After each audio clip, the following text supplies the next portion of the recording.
What's going on, everybody, and welcome back once again. And I'm going to be breaking down Brandon Cooks being traded to the Dallas Cowboys for a 5th round pick and a 6th round pick. The Cowboys make another move, so without further ado, let's begin.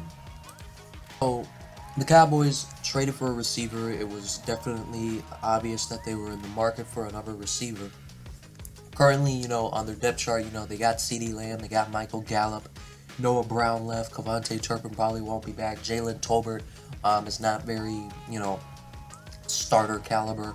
So, they went and traded now for Brandon Cooks, and I think this is a great move. Brandon Cooks, I think, automatically is their second best receiver. I think you got CeeDee Lamb, Brandon Cooks, and then Michael Gallup.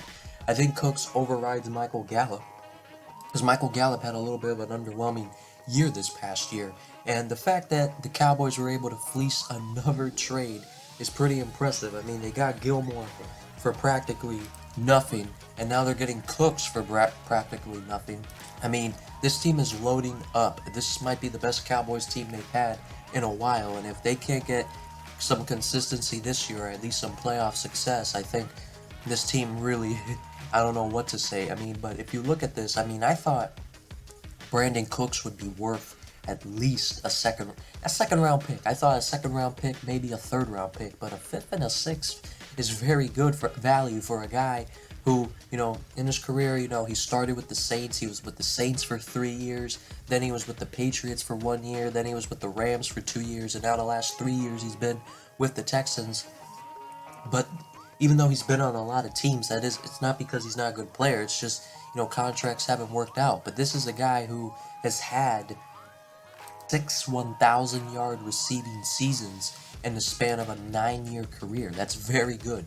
This year he's coming off of a year where he had 700 yards receiving, but only played 13 games. Very possible he could have reached 1,000 yards again this year. But this guy's always been a consistent player. He's one of the more underrated players in the NFL.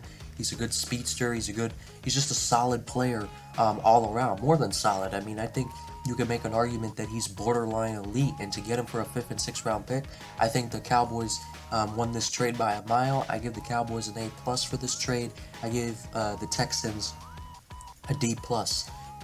If I were to predict Brandon Cooks' stats for this year, if he can stay healthy, I think he could have a 800 to 900 yards, maybe push for 1,000 yards, along with 6 or 7 touchdowns. I think he'll be used a lot in this offense, and like I said, great move. Comment down below what you guys think about this, and other than that, I'll see you guys next time.